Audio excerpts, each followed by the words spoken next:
সুপ্রিয় দর্শক শ্রোতা লিসেনার্স, আশা করি আমার কথাগুলি আপনারা একটু মনোযোগ সহকারে শুনবেন পুরো ভিডিওটি। আমাদের দেশে গত 14-15 বছর ধরে যে দুঃশাসন হয়েছে, কোনো দল কি পেরেছে? আসলে আপনাদের কাছে প্রশ্ন রাখছি। সেই দুঃশাসন থেকে আওয়ামী লীগকে নাম উল্লেখ করে বলছে, আওয়ামী লীগ সরকারকে ক্ষমতা থেকে 1 ইঞ্চি নড়াতে। ছাত্ররা যদি আজকে রাস্তায় নেমে না আসতেন, তাদের আশা দেখেই কিন্তু অনেকে সাহস করে বেরিয়েছেন। কারণ যাদেরকে দিয়ে জয় বাংলা জোর করে, জয় বাংলা পর্যন্ত তাও মার্সি করা যেত, জয় বঙ্গবন্ধু এটা পর্যন্ত বলিয়েছেন। এই স্বৈর শাসন থেকে যারা মুক্ত করে আনলো, আজকে তাদেরকে নিয়ে ফেসবুকে উল্টাপাল্টা স্ট্যাটাস কারা দিচ্ছে? আপনারা সাইবার দমন নিয়ে অনেক বেশি সোচ্চার আমি দেখছি, কিন্তু আসলেই কি তাই? আজমেরি হক বাঁধন একজন ডক্টর, একজন ডেন্টিস্ট, একজন সিঙ্গেল মাদার। তিনি একজন জাতীয় পর্যায়ের অভিনেত্রী। মারিয়ানু কি একটা মুভি সে করছে, যেটার জন্য সে অনেক বিদেশি পুরস্কারও পেয়েছে। এই মেয়েটি বটি হাতে রাস্তায় রাতে রাতে ঘুরছে। সালমান মুক্তাদির ছেলেটি একটা অল্প বয়সে মানুষ, অনেক কিছুই করতে পারে, কিন্তু ছেলেটি তো রাস্তায় নেমেছে। তার টানে একটি মেয়ে কানাডা থেকে দুইটা বাচ্চা নিয়ে চলে এসছে। তাদেরও তো ফ্যামিলি আছে, প্রত্যেকটা মানুষেরই কিন্তু ফ্যামিলি ভয় আছে, বাট তারা কিন্তু রাস্তায় আছে। এখন পর্যন্ত মিডিয়ার সবচেয়ে নরম মেয়ে হিসাবে আমরা যাকে জানি, ট্রল করি, সাফা কবির, যে কোথাও কথা বলতে আসলে খুব একটা স্বচ্ছন্দ, নাটকে এসে অনেক ন্যাকামি করে, তাই সে রাস্তায় নেমে সুন্দরভাবে সেই আন্দোলনের মুহূর্তে কথা বলেছে। সাদিয়া আইমান একেবারে নতুন জেনারেশনের, কত সুন্দর সুন্দর কথা বলেছে। আপনারা এদেরকে কেন ট্রল করছেন ফেসবুকে? আপনাদের দৌড় কতটুকু? আপনারা এই ফেসবুকে ট্রল করাটা যদি বন্ধ করতে পারেন, এই আইডিগুলো কারা ব্যবহার করছে? আমি বলছি, বাংলাদেশ থেকে 80% সহিংসতা এমনিই কমে যাবে। আমাদের নবীজির ধর্ম কিন্তু শুধু নারীদের বোরকা পরানো ছিল না। আমাদের নবীজি ইসলামের হয়ে অনেক কাজ করেছে মক্কা বিজয়ের পরে, একটি দেশকে পুনর্গঠনের জন্য। আমরা আলেমদেরকেও তো ছোট করতে পারি না, কারণ তারা মন্দির পাহারা দিয়েছে, পাড়ায় পাড়ায় মাইকিং করেছে। তাহলে আমরা কেন এই জনবিভেদ তৈরি করছি? কারা করছি? এই ফেসবুক স্ট্যাটাসওয়ালা। এদেরকে আইনের আওতায় আনেন, যারা এই উস্কানিমূলক এবং ব্যক্তিগত সিসি ক্যামেরা কিন্তু এরা নয়, খাট কাঁপানো, খাট গরম করা। আজকে দেখেছেন সিরাজগঞ্জে নারী মেয়েরা গিয়েছিল প্রতিবাদে ছেলেদের সাথে, মেয়েদেরকে প্যান্টের চেন খুলে দেখানো হয়েছে। এই বাংলাদেশ চান তো, তাই তো? নারীরা ঘরে বোরকা পরে বসে থাকলে প্লেন চালাবে না, ডাক্তারি করবে না, পুলিশে কেউ চাকরি করবে না, এটা চাচ্ছেন?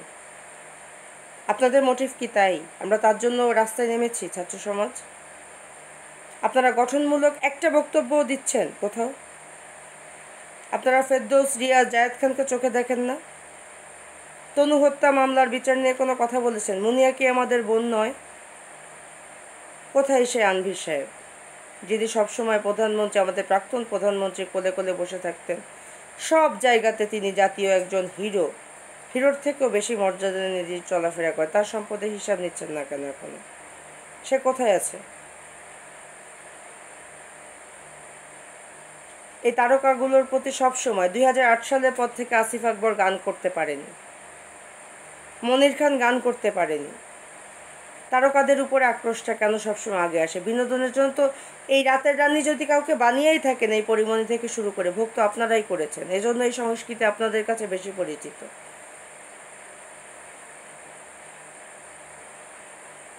আপনারা জান নাই? এরা যদি কোনো পর্ন স্টার হয়ে থাকে, সানি লিওন, একে বাংলাদেশে স্বাগত জানান নাই? সানি লিওনের পর্ন আপনি দেখেন নাই? আবার সানি লিওনের মানবিকতাও কিন্তু আছে। পরিমণির কিন্তু একটা সাইড নেয়, অনেকগুলো সাইড আছে। সে কিন্তু প্রচুর মানবদরদী একজন মানুষ। হিরো আলমকে নিয়ে ভালো কিছু কথা বলেন। হিরো আলম তো এই ছেলেটার কোনো ব্যাকগ্রাউন্ড নাই, কিচ্ছু নাই, ওকে প্রোটেকশন দেওয়ার মতো কেউ নাই। ও কি সুন্দর বৃষ্টির মধ্যে এসে দাঁড়ায় আছে, পাশে ওর যে পার্টনার রিয়ামণি মেয়েটিও ছিল, বিপদের দিনে এরা আমাদের পাশে ছিল। আপনারা এদেরকে নিয়ে ভালো কথা একটিও বলছেন না, কেন বলছেন না?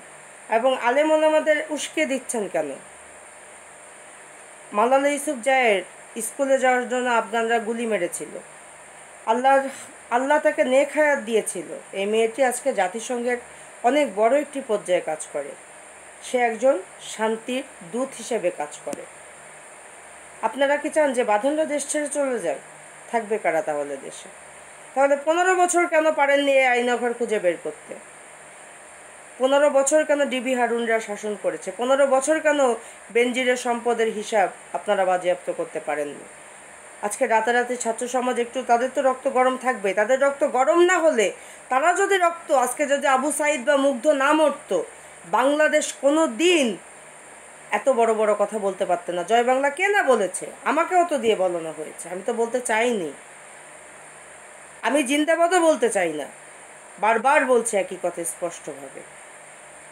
আমি চাই নতুন কোনো স্লোগান, যেটা আমার দেশের সবার, হিন্দুরা দেশের নাগরিক নয়, খ্রিস্টানরা দেশের নাগরিক নয়, বৌদ্ধরা দেশের নাগরিক নয়, তাহলে আপনাদের আর তাদের মধ্যে পার্থক্য কী থাকলো? মাশরাফি সাকিবকে নিয়ে বলছেন ঠিক আছে, কিন্তু আরও যে একদল বাদ পড়ে যাচ্ছে। আজকে আমাদের 90 দশকের মহান স্টাররা, মেগা স্টাররা, পূর্ণিমা, শাবনূর, কোথায় এদের বক্তব্য? এরা রাস্তায় ছিল? আজমেরি হক বাঁধন বটিহাতে রাস্তায় ঘুরে বেড়াচ্ছে, তার নিজের ফেস দেখানোর বা মমকে নিয়ে যেসব কথা আপনারা বলছেন, এটা কোনো রুচিসম্মত মানুষের কথা? এতদিন পরে বাংলাদেশে এনজিও সেক্টরটাকে, সবচেয়ে এনজিওতে কাজ করি, যতই যোগ্যতা নিয়ে করি না কেন, মানুষ এনজিও বলতে শুধু ক্ষুদ্র ঋণ বোঝে, কিন্তু এনজিও যে কত বড় একটা সেক্টর, এটাকে কথা হচ্ছে ডেভেলপমেন্ট সেক্টর। বড় বড় প্রজেক্ট আসে আমাদের হাত দিয়ে, আপনারা ছোট করে দেখছেন। কিন্তু দেখেন আল্লাহর কি বিচার, সে এনজিওর একজন মহান মানুষ আজকে আমাদের দেশে, তিনি একজন ডক্টরেট, আমরা কয়জন ডক্টরেটকে পেয়েছি এই দেশে প্রধানমন্ত্রী হিসেবে? তাকে তার কাজটা করতে দেন। এবং ব্যক্তিগত আক্রোশমূলক নোংরা যে পোস্টগুলো এখনও ফেসবুকে ঘোরাঘুরি করছে, আমি দয়া করে আমি আপনাদেরকে বলবো, এদেরকে খুঁজে বের করেন। এদের কোনো কাজ নাই, কাম নাই, সারাক্ষণ এই যে মেয়েদের পিছনে, মেয়েদের পোশাক, মেয়েদের চলাফেরা, চায়ের দোকান থেকে শুরু করে একেবারে যখন যে বিশ্ববিদ্যালয়ে, বেসরকারি বিশ্ববিদ্যালয়ে মেয়েগুলো জিন্স টি শার্ট পরে, সাংবাদিক মেয়েরা পরে, পুলিশের ইউনিফর্ম মেয়েরা পরে, একজন পাইলট মেয়ে পরে, তাহলে এদেরকে বোরকা পরা এইগুলো করতে চাচ্ছেন? আর একটা তালেবান রাষ্ট্র বা আর একটা কি চাচ্ছেন আসলে? আমি বুঝতে পারছি না। আপনাদের মোটিভ ক্লিয়ার করেন। সুবিধাবাদী কে না? আপনিও তো সুযোগ পেয়ে এই সুবিধাটা নিচ্ছেন। এবং সবার আগে, সব কিছুর আগে কেন মেয়েরা সব কিছুর শিকার হয়? কেন? এই ছাড়া কি দেশ গঠনে আর কোনো ভূমিকা নেই, কোনো কাজ নেই? এই মেয়েরাই তো আমি দেখে আসলাম নিজের চোখে, ট্রাফিক কন্ট্রোল করছে, আজকে বাজার মনিটরিংয়ে গিয়েছে। এদেরকে রেসপেক্ট করেন না কেন? মেয়ে ছেলে বলেন কেন? মানুষ কেন বলতে জানেন না? আমাদের ডক্টর ইউনূস 4 মিনিটে বলেছে সমস্ত সাম্প্রদায়িকতা ভুলে যে আমি বহু হিন্দুদেরকে লোন দিয়েছি, বহু হিন্দু মহিলাদের। সে তো এখানে এটা বিচার করতে আসে নাই কে হিন্দু মহিলা, কে মুসলমান মহিলা, কে ট্রান্সজেন্ডার, কে সমকামী, এ সমস্ত কথা কেন আসছে? আমাদের নতুন দেশ গঠন করতে হবে। কার বেডরুমে কে কী করছে এটা তো আমাদের কাজ না। আমাদের অনেক বড় বড় কাজ আছে এখনও দেশে, এখনও অনেক আগাছা পরিষ্কার করতে হবে, সেগুলোতে নামেন। ফেসবুকে আমি বলবো যে ফেসবুকে এই উস্কানিমূলক এবং ফেসবুকে যারা এই ধরনের ব্যক্তিগতভাবে তারকাদেরকে আক্রমণ করছে, এটা আসলেই অসহনীয়। এই মমর নাটক আমরা দেখছি, মম কিন্তু জাহাঙ্গীরনগর বিশ্ববিদ্যালয়ের ছাত্রী, আপনারা ভুলে যান না এই জিনিসগুলো। সালমান মুক্তাদিরের ইংলিশ অ্যাকসেন্ট শুনছেন? পারবেন ওর সাথে যোগ্যতায়? আসিফ আকবরকে 8টি বছর গান মানে 2008 সাল থেকে গান করতে দেওয়া হয় নাই, তাকে হাজত খাটতে হয়েছে। কই, সে তো একটা বাজে মন্তব্যও করছে না। কি কেন সে পুরুষ বলে তাকে নিয়ে কোনো মন্তব্য হচ্ছে না? মনির খান পুরুষ বলে তাকে নিয়ে কোনো মন্তব্য হচ্ছে না?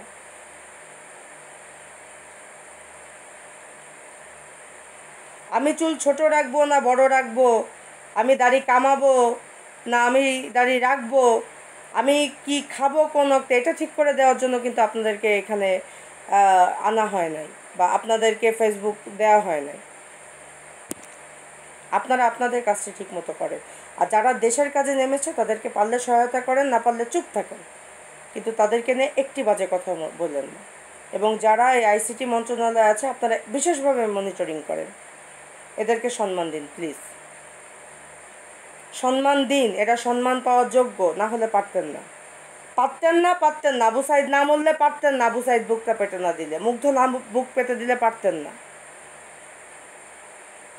আজকে সন্তানদের পাশে মায়েরা ছিল, কিন্তু যেসব মেয়েরা জিন্স টি শার্ট পরে সেসব মেয়েদের পাশে তাদের মায়েরা ছিল।